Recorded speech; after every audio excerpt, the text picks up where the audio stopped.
Hi, everybody, and welcome to the first ever episode of Institutionalized, the show where me and Alicia get to talk about our crazy and also pretty fantastic life. So please sit back, relax, and join us on this first ride. And so, let's get into it. I'm Joel. I am Alicia. All right, so we want to talk to him today about how we first met. Right. Right now, kind of how all this started. Who we are and how we're together and what led to today. Right. So when I first met you, when did I first meet you? That was my junior year of college, which was 2000. I'm sorry, what was that? I believe that was 2002. 2002? Yes. Wow. Don't start. I am older. This will be a running joke, I'm pretty sure, in Joel's repertoire of jokes. But I'm only 18 months older. Don't let him fool you. You were disappointed when I finally turned 30. No, I was happy. You felt age appropriate finally. No. You like dating a 20-year-old, you always said. Well, I did say when I got older, I'd be like, yeah, when I got a divorce, I dated a hot little 20 or something. Yeah. But, 18 months. That's all. 18 months. Classy as always. Classy older lady. And I may be getting gray hair. Oh, we're going to be but talking yours is running away. At some point we will. Yeah, but I'm comfortable with it, so there we are. Well, I am too after my box of hair dye. It's very comfortable. Nicely done. All right, so we met, I believe I met you helping my cousin Mandy, who was your roommate, right? Yeah. Mandy, who is your cousin, was my roommate in college. She and I were both music majors together and decided to room together. And we were on the third floor of the dormitory with no elevator. And we really didn't feel like huffing all that stuff by ourselves. So I recruited my parents, and Mandy recruited her two cousins, who just happened to be you and your brother Josh. Was Josh there? Josh was there. No, he wasn't. Yes, he was. Yes, he was. No. I think I would remember that. Your parents weren't there, were they? Yeah. Mandy had spent the night at my house the night before and loaded all of her stuff into my parents' vehicle, and we took two vehicles to SAU. You guys met us there with your truck and helped us move. I remember Josh being there now. Yes, because he was. But I do not remember your parents being there at all. I'm always right. Yeah, Side note. You keep telling yourself that. I was today. One time out of the day. You get one a day. Okay. All right, moving on. So there were more. So we still continue to be friends, and it turned out we both had a lot of passion in film and such like that. Yeah, well, you started hanging out with Mandy a lot because it was your first year on campus there at the college. So you started hanging out with Mandy. Right, now I was coming from a private school too, so I mean, so a little socially awkward. A little bit. I am too, and I have no excuse. Not for entirely different reasons, though. True. I'll tell you that. Yeah. So, but no, when you started hanging out with Mandy, we realized quickly that we had more in common than you and Mandy did. Yes. So you and I started kind of hanging out. We became movie buddies. Yeah, so. Mandy has a much higher pitched voice than I do. What? She doesn't? God, I hope she's listening to this. So funny. All right, so we started hanging out, and you actually introduced me to a lot of films that I hadn't even seen yet. And do not tell anybody, I actually did not see this until I was in college, but Silence of the Lambs, Hannibal, all the Hannibal Lecter series. I had not seen any of that. Well, you were kind of opposed to, horror movies in general. Yeah, I still kind of am. Which I don't really consider those horror movies, but, they are thriller, kind of. Suspense so, yeah, movies, it's suspense and thriller stuff. But, yeah, no, I love those movies. Which is strange considering how much I like Evil Dead. But that's Bruce Campbell, so, I mean, that's... Well, Bruce Campbell's a whole different topic. That's a wild card. All right. Yeah, so, yeah, we hung out all during my college career from that point on. You just kind of became one of my friends, like top 10. We hung out a lot. We went to a lot of movies. I do think apparently you had a crush on me during those years. Yes, I did, actually. I did have a crush on you. I was completely oblivious. Right, but you had a boyfriend, so I was like, she's happy, so I did have a guy in college, and you just told me just within the last couple of years that, when my boyfriend and I broke up, actually at one point in college, you thought about asking me out, and then I ended up getting back with my boyfriend again. Yeah, that was in the last couple of years. That was in the past 6 months. Oh, well. I have a kid, so my brain doesn't work correctly. I'm sleep deprived at all times. But yeah, so I was completely oblivious. I didn't know you had any feelings for me. But, yeah, I did. We hung out. Well, you're so awkward, I didn't know. Oh, that's true. Well, no, we hung out all during college, and, I graduated before you because I'm older, as we established. Yes. And so in 2005, I moved 4 hours away from where you were still going to college. And I think at that point, we kind of lost touch for a while. There was the time we had lost. Yeah, I literally graduated college on a Friday and started working on Monday. So I jumped right into the workforce and started my career as a musician. Yeah, whereas I immediately, as soon as I graduated, I ran to Disney and pretended to be working for 6 months. And then I stayed at home and kind of bummed about my life for a year. I believe it. I went to Brazil, though, so, I mean, there's one thing. Well, there's the one thing. But yeah, so we kind of lost touch during that time period. Maybe for about a year or two, just right out of my college career and as you were finishing yours. Yeah. But, once you kind of settled down after all of your little adventures right after college, you just up and called me one day. I mean, just kind of out of the blue. I think, because, of course, this was before Facebook. Yeah. Before Facebook for the masses. Facebook was there, Before That's when it was Facebook still for for colleges. the masses. Yeah. Before Facebook for the masses. Before your mom and my mom, everybody got into Facebook. My mom loves some Facebook. Oh, God, I have no idea. She's a Facebook stalker. It's amazing. Awesome. Yeah, you cannot get on Facebook without my mom. That's why teens don't even get on Facebook anymore. How are There's you like a whole doing? thing talking about how teens don't do Facebook because there's too many old people on it. Did you put away the dishes? No. My mom's always on Facebook. But yeah, no, that was before a lot of social media and even before text messaging was pretty common. We're aging ourselves. No, that was back when MySpace was big. That aged yourselves. Moving on. What's MySpace? So yeah, but I think we'd emailed a couple of times through those years, but that's about it. But yeah, you just kind of up out of the blue called me after we'd been out of touch for a while. Yeah, it just occurred to me I hadn't talked to you in forever, and I just remember it's like, I love talking to her. Right. So I called you. Right. So at that point, we just kind of picked up our friendship where it left off. It was like we never took a break. It's a really strange concept, too. Well, I think true friends are like that, so I don't think that's too unusual. So yeah, we picked up from that point, and I would say on average we talked, once a week, once every couple of weeks. And we've been that way ever since. I mean, that was probably about 2006 or 7. So we've been that way ever since. And you kind of moved around. You lived in Shreveport for a while, working. Yeah. But I'm an actor by trade, so that's what that had happened. I was trying to follow the film industry in Louisiana. So at first I hit Shreveport because everything was up there because of Hurricane Katrina, and then after a year and a half there, moved down to New Orleans, and was still chasing the film down there. Right, and I was band directing up in Northeast Arkansas. So yeah, he's an actor and I'm a musician. You guys do the math, and it equals poor. Very creative, happy people that are and talented, very talented also, but very poor. There's poor and there's broke. As long as we stay above broke, I'm happy. I don't know about that. we can pay the bills. I'm good. All right.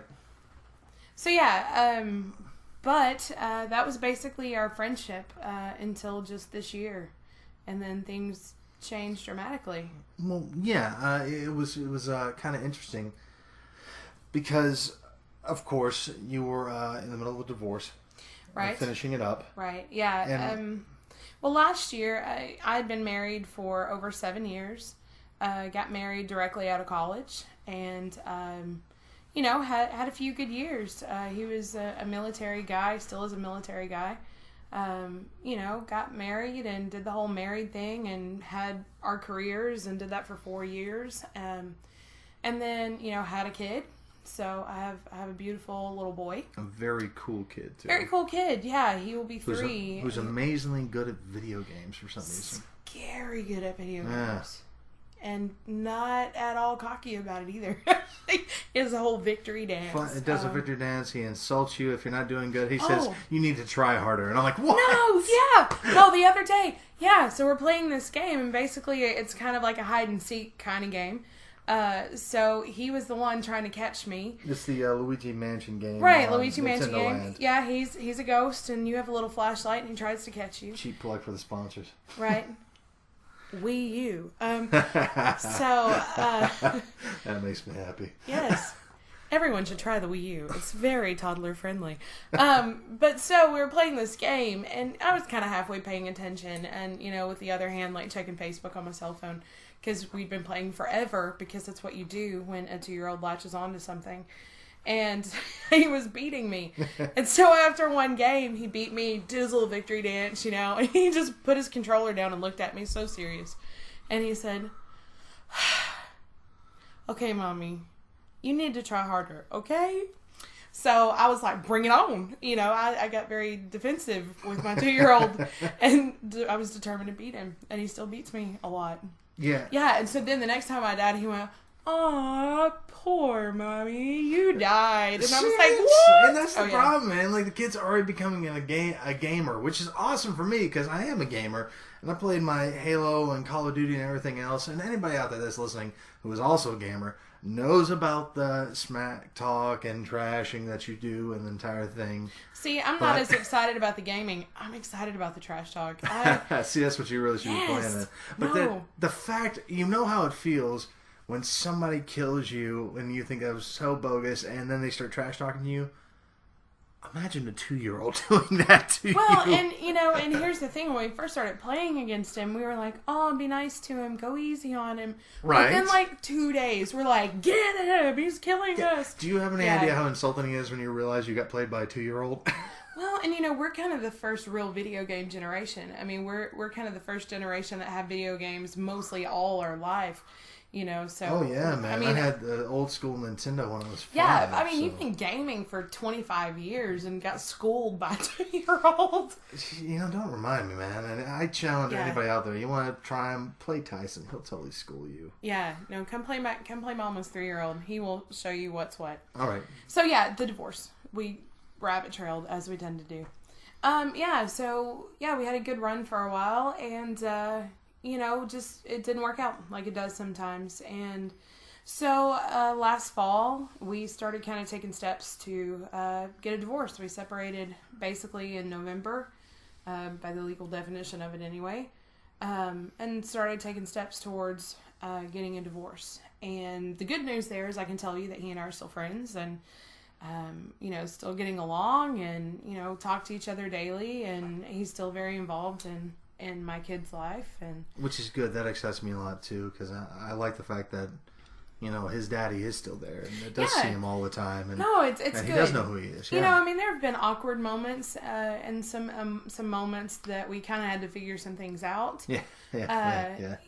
But overall, I mean, it's been really good. There have been times where we've been able to hang out in the same room and talk to each other and play with the kid, and yeah, it's nice. I'm hoping that he and I are able to kind of set the standard, you don't want a divorce, you don't want your family to dissolve, but if it has to, then, make the best of it, You liked each other at some point, you can find enough to like in each other to get along for your kid, and I think he and I are doing that fairly well. We have our ups and downs, but, it's we're at the year marker, basically, so... From an outside perspective, you guys are doing fair.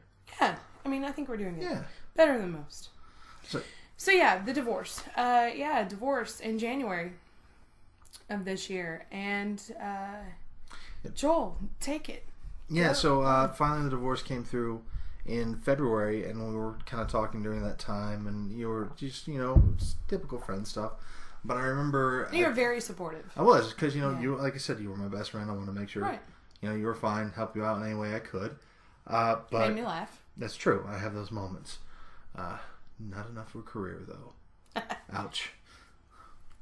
So, it had turned into the point at the very end of February, after the divorce was finalized, you had called me and we were kind of talking, and you were really down. You were talking about how You really thought nobody was ever going to love you again and everything? Well, okay. No. Okay, Wait explain better. I'll explain it. Okay, you explain that one, all right? Now, then I'll say exactly what I said. You're making me sound all girly, and I'm really not. You have your moments. I have girly moments. We'll get to that. Gianna lets me see him, though. That's the best part about it. Well, I guess they'll see him because they're going to listen to us. Exactly. But yeah, so we were having this conversation, and, I was kind of having a tough day. All I can think now is you're going to be like, I am not girly. I am a very manly woman. You have nothing to fear. You're the girl. You're a girly man. Well, you got me there. I am kind of soft. You can be kind of feminine. Case in point, your little dance at the zoo on Saturday. Look, I saw some kiwis. Kiwis are fantastic. Yeah, well. I defy anybody out there to find me a cuter bird than a kiwi. Penguins are cool. Kiwis rock. He frolicked. That's the best word. He frolicked. It's more of a prance. Prance is pretty accurate as well. A frolicking prance. A frolicking prance, yeah. He frolickingly pranced. And I had that sort of high-pitched giggle when I was like, ah! Oh, because of some kiwis. I wish you all could see my face. Eventually this will be a video podcast, and you will see all my facial expressions. Because they speak louder than my words. Yeah, he scared the children. But anyway, so we're having this conversation, and I was having a bad day, and so, he asked me how I was doing. How are you doing? What's worrying you? What are you concerned about? So I was just, I was kind of running the list. I'm like, I'm okay. Work is fine, but stressful. I work at a church, so anytime you get close to Easter or Christmas, it gets busy. And we were starting to get into the Lent season. Yeah. So, it was getting a little crazy at work. So I told him that and told him, finances, I'm okay, but I'm having to make a huge adjustment, from a 2-income household to a 1-income household. And I had just bought a house. Probably not my best decision to buy a house right before I had a divorce and take on a mortgage by myself. But hey, I'm a big girl. I can do it. Just kind of giving him a status update. This. And so I was just running a list. I'm like, yeah, money, work, kid, ex-husband, everything. And then, I said something about, being alone, or I was okay being alone or something like that. And, he was like, well, don't you think you're going to, date again? And I was like, oh, gosh, I don't even know about dating. Yeah, because I'm kind of a wreck on paper. I don't know how anyone's going to set me up with someone. Which, he thought that was crazy, but when I started running it did sound pretty bad. I'm like, well, let's see, I have a half-shaved head, which I actually do. Check out our Facebook page, you'll see it. I have a half-shaved head. Yeah, I have a biracial 2-year-old. I work at a church. Pretty badass. I work at... That's the only swear word we get in the show, so there we go. Ass? Yeah. I can't say damn. Later. Hell? You can say shit, hell, and damn, and ass. Oh, don't say the S word. That one's not nice. Cut that one out. No. Okay, moving on. No SH word. I'm okay with H and D and A, but leave S Moving on. He's so bad. Anyway, so, yeah, I said I'm a wreck on paper. I could just see one of my friends trying to convince somebody to go out on a date with me. Like, oh, yeah, my friend Alicia, she's awesome. She has a half-shaved head, and she's very voluptuous. I always say fat, and it gets onto me. Very voluptuous. You're voluptuous. I am. And she has a biracial 2-year-old, and she works at church, and she's divorced, and she has a mortgage. You have a very fluent toddler with a very good tan there. He does, yeah. So anyway, yeah, I just said, I don't know. I'm pretty sure there's someone out there for me, but I'm not concerned about it right now, and, I'm just gonna not worry about that. That's not on my checklist to worry about today. And he basically said, oh, I'm sure there's someone out there for you. I did. I was like, no, there's someone out there. I'm pretty sure there is. And I'm like, yeah, oh, whatever. Yeah. You were like, yeah, right. Like, you would know. He's like, no, I'm pretty sure there's somebody close to you that really likes you. And he said, all right, who? Who actually really cares about me? You tell me. And I'm like, well, I do. And I was like, well, yeah. I mean, we've been friends for like 10 years. And I was like, no. I mean, I really have feelings for you. I really do. And it got quiet. And then it was kind of like, really?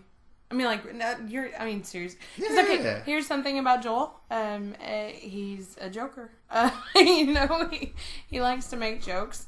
Absolutely not. I'm entirely serious all the time. Yes. Quit rubbing the table. You there, stop touching there. Stop touching the table. Stop touching me there. Okay, moving on. You're not touching me, you're touching the table. So he likes to joke a lot, and, even when he's telling something with truth, he's kind of a fish story teller. He was this big. No, it was this big. So I was kind of like, yeah, right. He's just bored. He's just bored and wants an interesting conversation. So I didn't believe him at first. Well, that's not true. I think everybody wants an interesting conversation. Well, yeah, but I thought you were exaggerating that fact just to make it more interesting. Yeah, what do you believe now? Oh, it is more interesting. Yeah. But I don't think you were exaggerating. Yeah, but it's true. I told her exactly how I felt. I said, "Look." You told me how I felt. No, how I felt. I felt. Tell them. But I thought I knew how you felt. So I told her, "This is how exactly I feel. I am entirely in love with you, and I would like to make you happy. And if you'd like, I'd like to take you out on a date." And it got dead silence. And she hung up. Basically. Yeah, you hung up, and I was like, crap. Yeah. I think I was in such shock I don't remember the details of how that phone call ended. The detail was, you were pressing me, because I didn't want to tell you at first, and she kept saying, tell me, and I was like, okay, here it is. So then I opened Pandora's box, and no, really, you got like dead silent, and you said, no, I remember this. You told me, it's like, I have to go. And hung up the phone. I have to go. And so I was like, well, strike that as another friendship gone and me in a very awkward relationship. Well, and the thing that I thought was, at that point in time, I mean, my ex-husband had been gone for about a month or a little more at that time, and I was just kind of getting my groove. I was just kind of getting my feet back under me. I was just kind of wrapping my head around, being a single parent and doing it by myself. And I was just kind of getting that groove. And then you kind of just threw me off again. You just totally pushed me over. Yeah. And like we said before, Joel is kind of a no-drama friend. He was the one that we talked about movies and trivia and had deep discussions. He wasn't my drama friend, and he created drama. Well, not even that, but I mean, at this point too, remember, I'm the extreme optimist, and you're a delightful pessimist. So, I mean, to make it even worse, it was just the moment now, it just got even deeper and deeper and darker for you, because I had no idea how negative you were really thinking about all this. Well, yeah, I actually got very angry. That's the best way you can put it. I was just angry, because all my other friends, they were very supportive and very awesome, but it was definitely a give and take. A lot of my friends were going through things at the time, so when we would talk, it would be, all right, I'm going to vent about all my drama, and then you vent about all your drama. When I talked to you, it was an escape. When I talked to you, it was positive, and it was happy, and it was, encouraging. And, during that time, I had gone on some big auditions, just within the couple of months before that. And you had my back, and you were kind of a big cheerleader for me. And, it just felt like that escape was gone. That's me, a big bear cheerleader. Please don't wear the uniform.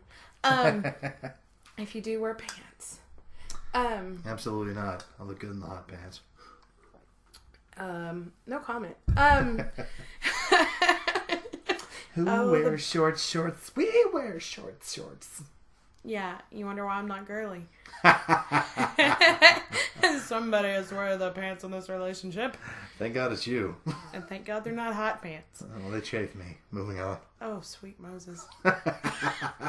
Dear Lord. Mental picture. So yeah, I got really angry. Because I knew that basically your only choices at this point were to, pursue a relationship and see what was there and possibly, ruin our friendship. Mm-hmm. Or to basically just try to shove all that back in Pandora's box and act like it never happened, which I knew wouldn't work. Yeah. So yeah, it was a huge decision. I mean, you had been one of my best friends for 10 years, and you just kind of threw friendship out the window and went, "Hey, I'm in love with you." Sup? Right? Yeah. I just looked at you and went, "How you doing?" Yeah, that didn't work. No, it didn't. It never fell flat. That never works. I guess only Joey can do that. Oh, well. And it didn't work for him either. He was alone when the show ended. Aw. He was. Well, that makes it sad now. Anyway, to the point. So, of course, I was angry. You were angry. Yeah. And I think there was about 2-3 days you didn't talk to me. Yeah, at least 2 or 3 days. Yeah. Until finally, you did talk to me. Mm-hmm. But that subject was off limits. Yes, I remember that. At first you would not talk about it. I said, that's fine. And so we just kind of talked as normal, but, there was still that tension there. Well, I was trying to push it all back in Pandora's box. You really were trying to push it back in Pandora's box? Huh. Yeah, no, I was. So, we'd talk about a movie or a TV show or, something, and then you would be like, so, about what I said the other day. And I'm like, no, we are not talking about this. That's true. That was definitely true. I did that for about a week. Yeah, you totally, you gave me no quarter the entire time. Mm-mm. It's like, but to make it more interesting, though, finally about a week, then eventually, you started talking to me about it. Well, we started broaching the subject a little bit. Yeah. No, but here, I remember this so specifically, and this goes back to the girliness. I remember exactly what you asked me that turned the corner. What turned the corner? All right, so we were talking on the phone, and you were like, okay, can we talk about it now? Can we talk about it? And I was like, oh, God, okay, yeah, fine, talk about it, whatever. Plus, one of my best friends had started to feel bad for you. I had told her everything that had gone on. And so she loved you. I mean, from the moment she met you, she was like, oh my gosh, I love him so much. Why didn't you marry him? Which is really strange when you get down to it. But moving on. Yeah, so anyway, she's like, I just worry about him. He's probably so forlorn and heartbroken. She doesn't use words like that. Oh, okay. He's so sad. No, I'm sorry. If you're listening, I'm sorry. No, she's very emotional and cares what people feel, and so she was worried about you. So she pushed me to talk to you about it. So I did, and you kind of told me your spiel again about how much you cared about me, and that's the most romantic thing you ever said. You tell me your spiel. Yeah, the whole "I love you" thing. I just really think that we could really work out. We got a thing. So. Yeah, so you told me how you felt about me again, and then you asked me if I felt the same way. And I was like, I don't know, I just blah, blah, blah. I was avoiding the question completely. Mm-hmm. And you said, let me ask you one question. And if you answer that question, even if you don't answer that question, I'll know everything I need to know. Well, I like a challenge. So I'm like, really? One question. You're going to know everything you need to know from one question. I got to hear this. Come on, bring it on. So, he took his time and he's like, okay, first, let me tell you something about yourself. And I was like, wait, no, that wasn't part of the deal. You're cheating. You broke the rules. I snuck it in there, yeah. And he gave me this speech about, I know that you think you're some kick-ass woman, your half-shaved head and your military jackets and you take on the world and you're tough and all this stuff. And I was like, right, okay. And he said, but here's my question. Don't I make you feel just a little bit girly? I did say that. You did say that. And I was so mad. Like, that question was so offensive to me. I was kind of like, what? I mean... And you know that was offensive too, right? Because it was true. That's right, because you giggled. You giggled when you talked to me. You freaking giggled. I don't giggle anymore. Do I still giggle? You still giggle around still me. Giggle. Huh. You're not going to giggle on here, I don't think, but hey. No, I can't. I can't even fake it. Please do that again. I can't even fake... I can't fake giggle. I'm not giggly. And, what the heck? I know, right? I know. It's terrible. I'm a horrible... But yeah, that's what I had asked you. I'm a horrible giggler. Yes, you are. That's what I asked you.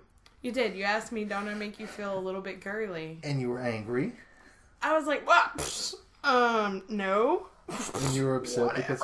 And I knew you were Yeah, lying. but then like in this cocky, arrogant, you're kind of like, yeah, that's all I needed to know. You just... No, I didn't say it like that. I said it like this. I remember this specifically. It was so cocky. It was a little cocky, but it was more like that passive cockiness where it was just, that's all I need to know. Mm-hmm. And then I think you hung up. I did hang up that time. You know why? Which drove the point home. Like I said, I love a challenge. No, I was in control of that conversation. The one time I let him be in control. And then it was all downhill from there with Joel and his control. It's a slippery slope. It is, yes.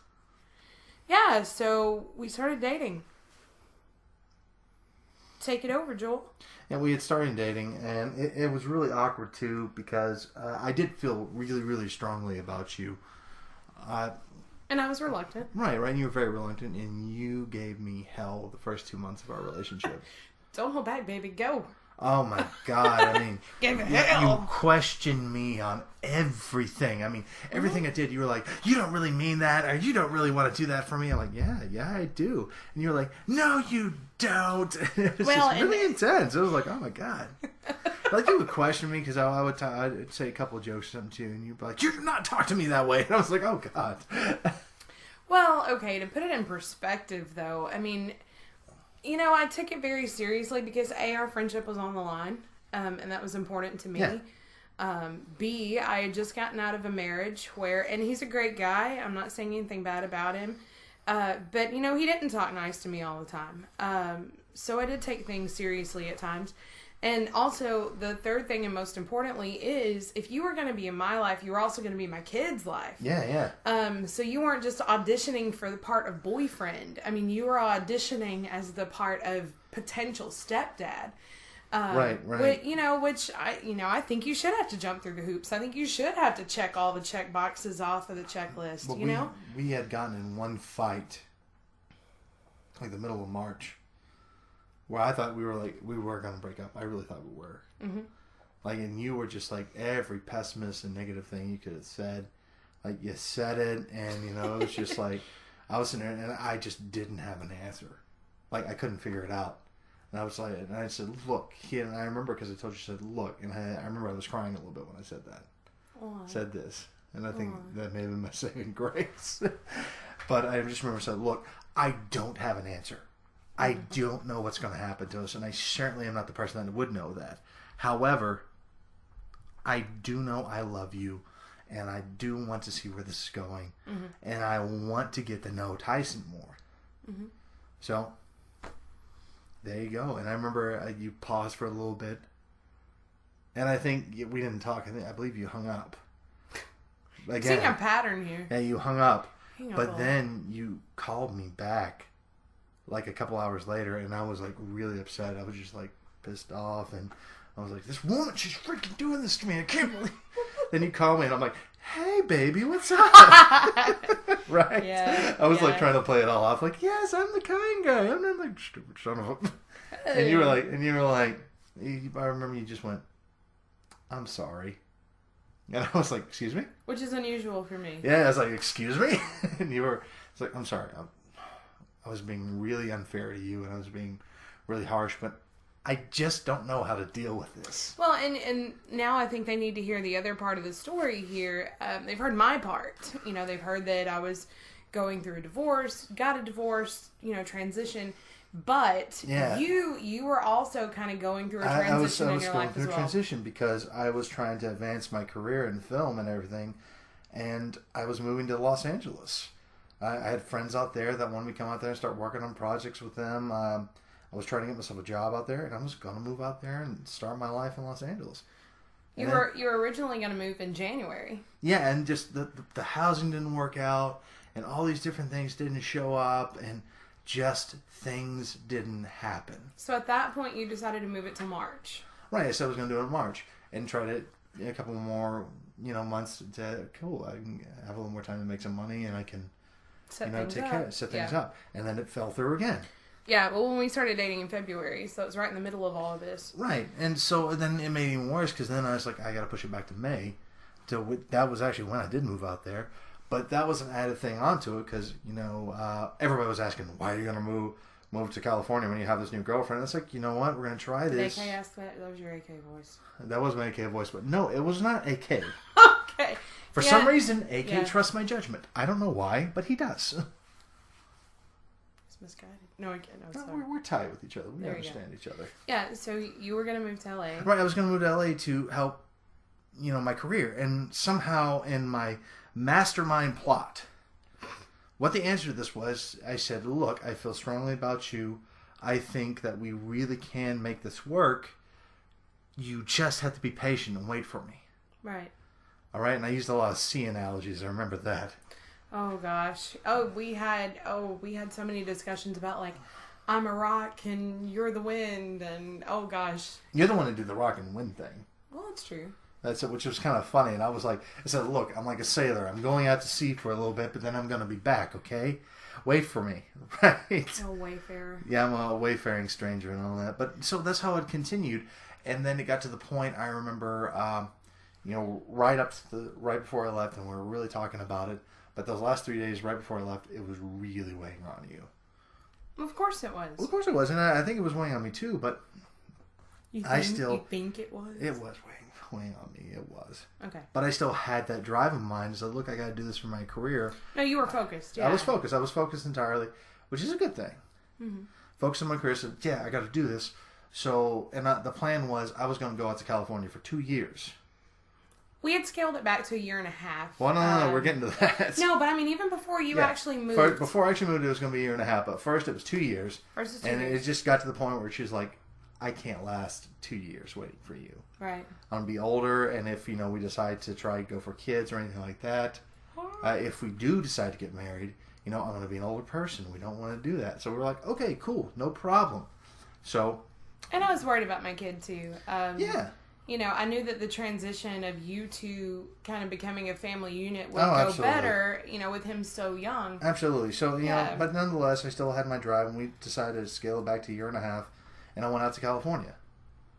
And while I was out in California, our relationship it got a lot harder. Of course it did. And, of course, because, there's distance and everything else. Okay, wait. Psst, pause. Okay, so you were going to talk, I know a lot in this show as we go on with our podcast about how unromantic I am, but you have to tell them about the present on the way to California. Okay, so Give this me is some probably romantic credit the most before we romantic start. thing she's ever done for me, and it's really pretty awesome. I'm normally the romantic one in the family, but she actually gave me these cards. I had 3 cards a day I had to open up, and occasionally, and she always told me some sort of inspirational thing, go for the moon, and give one for the Gipper. No, I didn't say that. No, it was really sweet, touching things. And I think maybe one podcast, if you guys really want to, we may read the letters. We'll see what happens. I was like, but she would give me things like gas cards in the letters, or here, go get some lunch on me, and it was a gift certificate to Burger King or Chick-fil-A. So it was pretty sweet, but I got... One, I even just gave you a Best Buy card and said go buy something fun. Yeah, it did. And that was pretty awesome. That was your, welcome to California. It was. It was really, really sweet. Oh, and you went to the Grand Canyon on your way out there? I did. And for people who haven't seen you, you're excessively Caucasian. Oh, yeah. And she gave me sunscreen. Yeah, you don't tan, you turn pink. So I gave him a bandana and sunscreen and aloe burn cream which was, for after the Which canyon. was funny, but at the same time, I was funny. well, she knows me. I do. But to the point, it got to the point while I was out in California. I was only out in California for a month. And chicken and waffle chips. Chicken and waffle chips, yes. I gave you chicken and waffle chips. I do love chicken and waffle. The Lay's chicken and waffles are amazing. I was very sad that they didn't win. Oh, I was very happy. Cheesy I know, garlic you like bread. the cheesy garlic bread. Anyway, we continued, and then it just came to a point where I really had to make a choice because we weren't happy with each other. We weren't happy the way the relationship was going, and we did say, you know what, yeah, we'll wait. But I sat there and I thought about it. She says, you need to stay out there and live your dream. And at first I was like, okay, I'll do this. And she responded, well, don't sound too happy about it. But for the next 3 days after she had told me that, I was miserable. Until I just really realized what was really important to me. And so I called her up the next day and I said, hey, I'm coming home. And I said, no, you're not. Yeah, she was like, no, you're not. No, you can't do that. It's like, I've made my choice. I want you. You are the most important thing to me. And I came home. You did. You were out there, 5 weeks? 4 weeks? 5 weeks? A month. It was a full month. Yeah, it was a full month. It was almost 5 weeks by the time you got back. Right. But it was a great time, man. I mean, Coming back was a great time. I was supposed to say it was. No. Out in California was, and you know, the Price is Right thing was cool. That's cool. That's another story for another day. We're not going to tell that story just yet. Remind us to tell you about Price is Right. Yeah. Continuing. So, you know, I came back, and as soon as I got back, I basically told her, I asked her to marry me. Pretty much. Yeah. Pretty much. Well, technically, you started talking about marriage way back in March. Like, we've been dating a month. I did. We had been dating a month, but I really felt so strongly about you, and we did have that past history together that I thought it was okay. I laughed so hard the first time you asked me that. you did. You laughed right in my face. I did. Well, I thought you were kidding. I mean, and I wasn't. No, I'm dead serious about stuff like that. Even though we've known each other for like 10 years. Yeah. I mean, we've been dating like 3 weeks, and you're like, I think I want to marry you. I was like, congratulations. I don't know. What am I supposed to say to that? I mean, yeah, I'm not romantic at all. But yeah, no, when you got back, you did start really talking about it, and we didn't really do anything traditional at all. No, we didn't. We decided to get married before we got the ring. Finally got the ring. I proposed to you like 3 times. At least. Yeah, trying to get everything ready. You did the whole like thing in March. Right. And then when you got back, I mean, basically like that weekend that you got back, you're like, I want to marry you. Will you marry me? Kind of an unofficial thing. And then we went and got the ring. And I had to propose to you again because you wouldn't wear your ring until I proposed to you. I gave you a really nice, sweet proposal, just you and me. But then I made a proposal trailer video, like a fake movie trailer that was a silent film, asking you to marry me, which I thought was really sweet. We should put that on our Facebook page. We probably will put it on the Facebook page. Yeah. For you guys to check out. Mm-hmm. And that was the way I wanted to ask you to marry me. It was something really memorable that you would love. It was nice. And so, of course, that worked. But then, so I think that's actually the story, how we kind of wind up today, is the fact that, we made the decision. I came back from California for you, adapted my career, and, well, here we are now. 40 days until marriage. Is it 40? It'll be 40 in 2 hours. Oh, yeah. 41. Yeah. Yeah. By the time this is posted, it'll probably be like 35 days or something like that. Something. Yeah. So either way. It'll be close. But nonetheless, I'm very excited about that. And just the whole idea that you are my fiance, you're my best friend, and I am very happy to share this adventure with you and for us to be able to share with these nice people who have probably turned off their stereos. You're probably not even listening now. Yeah, so let's talk about why we decided to do the podcast. We decided to do the podcast because we have all these kind of crazy conversations about different topics that we want to just share our energy and everything else. Today's been excessively normal. Oh yeah, this was kind of more a normal conversation, but we're talking about a really serious subject. Right. So you give us another topic, anything like that. In fact, this is a good segue that's going to come into it now. We want you guys to help share by asking us questions, topics that you think you want to discuss about. Well, just about anything, movies, political views, whatever, man. I mean, you can ask us about us, about our life, about, anything. And if it's interesting enough, or PG-13 or below, we'll talk about it. If it's R, we may have to get creative. We'll use different symbology and things like that just to get through the censors. Anyway, but that's the best thing about this. So you guys can go to our Facebook page, which is Institutionalized. Okay. And you can post any questions you want there, or you can go on Twitter at Joel and Alicia and post your questions there too, and we're going to be keeping track of that. So get online, guys, befriend us, check us out, and ask your questions, and then for the next episode, we'll be answering your questions, and we'll be really getting into the meat of this whole entire conversation, and you can really see the energy that we just want to share with you and the viewpoints on life that I guarantee you, if there's a lot of you out there that already listen to this and you're still sticking with us, you're probably about to be institutionalized. Yeah. Okay, let's tell them one story before we go. Okay. Let's talk about yesterday and suit shopping. Yeah, so we decided to go really low key for the wedding. It's going to be a very small personal wedding, so instead of a tux, I'm just going for a traditional suit. So I went in to go some suit shopping with the nice gentleman there in Memphis. Mm-hmm. And we're going through the suits and everything else, and he kind of stops, looks at me. As we're going, I tell him I want 3-piece suits. That's what I really like to wear. So we're going and getting ready, and we're talking about how we're going to wear this full black suit and a black shirt and everything else. I said, yeah, I'm going to wear this black suit, but I'm going to wear my Klan tie so it'll really, really, really pop.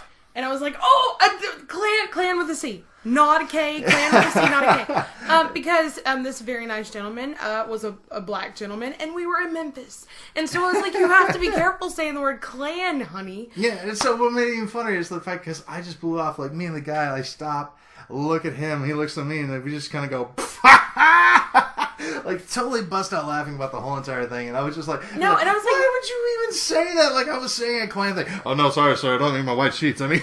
Well, no, and that's what I told him. I was like, well, honey, I just wanted to make sure that he realized you were talking about, like, plaid and bagpipes, not burning crosses and pointy hats. That's what she said. She said exactly this guy said. No, he means, like, plaid and bagpipes, not burning crosses. And I was just pointy like, hats. Oh, my God, did you actually just say that to this guy? Of course. So the whole entire thing. So, of course, we're going around and everything else before the whole thing's done. I'm getting a lot of suits and everything.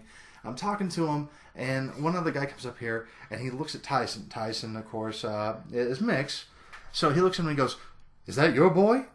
And I said, yeah, totally my kid. He also has my tan. Yeah, and Tyson was hilarious the whole time. They have, of course, like the 3-sided mirror where guys can look at their suits. And Tyson decided that was his personal dance studio. I mean, he was just busting a groove. It's not just that. It's just not his dance studio. Oh, man, this kid was doing dirty dancing. But it's probably the most disturbing thing, which makes me wonder. Sometimes I'm like, this kid may be a fabulous dancer, something to look out for. Yeah, so, just the whole experience was funny. The whole Klan conversation and... Joel committed us to going back to Memphis at least one more time, possibly 2 more times.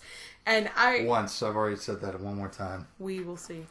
But I do have a lot of facial expressions. You can't see them. But those of you who know me, you know exactly what I'm talking about. So Joel was talking to me, and our poor salesman was just kind of watching. And he just, stopped the whole conversation. He went, oh my God, your facial expressions are hilarious. You're awesome. And that's why I look back at the guy and say, still though I'm marrying her just for facial expressions. It's true. I'm the female Jim Carrey. Yeah, so, just the whole thing. It was just us being us. But, the whole entire store was very entertained by us. And at one point, the guy went, okay, am I being punked? Are there cameras? Like, do y'all have a TV show? So that's where we put our shameless plug in and went, no, but we're starting a new podcast called Institutionalized. Look it up on Facebook. Which would be absolutely brilliant. So, that's like one of the things we're happy to have you guys join us in this conversation. Mm-hmm. And I think we're going to be happy to have all these conversations with you. And hopefully you'll be glad to share with us on it. So just remember, guys, if you're sitting here and listening to us and you think we make sense, well, then you too, my friends, might be institutionalized. Sign us out, baby. What he said. Peace. No. Hang on, let me try to burp. I got something right here. Are you recording? Yeah, but go ahead. I'll let this out. No, let this out. Go ahead. Blooper reel. Go ahead. I'm fine. Burp. I'm fine. Do you want me to fart? No. God, no. Oh, sweet Lord. It totally can happen. I'm just saying. Well, I know it can at any point in time when you're getting out of the car. Okay, I know, right? Okay, are you comfortable? I'm always comfortable. You relaxed? Sure. Okay, let's do this. It's not water in that cup. No, I'm kidding. All right, well, that's out of the way now. So, what'd you think about the first podcast? It's kind of boring. No, it wasn't. It was adorable. There's people listening to it, and they're like, oh, that's sweet. Well, I know one person that's doing that. I don't really do adorable. Sure you do. No, you do. I was like, I love her. And I got a divorce. Oh, come on. That's gripping stuff for daytime television. Yeah, daytime television. Oh, it's fantastic. No, it's like, it's just a problem. Anytime I do something adorable for you, you automatically want to be like, this is so gross. No, it's like a unicorn crapping rainbows all over the sky. Don't take my line. That's a good line, though. Well, I don't know. Some of that stuff, it's kind of, I don't know. It's just kind of mushy. It's mushy. It's mushy. You know what makes it even better? What? The fact you gotta go every time I tell you. I just like go. Can we tell a Nazi joke? It ain't something. What's wrong with you? Tranny joke? Tranny joke. Okay, so that obviously makes it better. Can we do a Nazi tranny joke? Ooh. I'll call Eddie Izzard. I love him. You are a horrible, horrible person. You tell me that all the time. Oh, yeah. We should totally make a drinking game where every time you say the word passion, someone has a drink. Because they would totally get wasted. Do you think they're going to play right now? No. Passion, passion, passion, passion, passion, passion, passion. Floor! Are you even recording? Yes. God. It's getting on the blooper reel. Passion. And that's the passion. And that's the podcast for the week.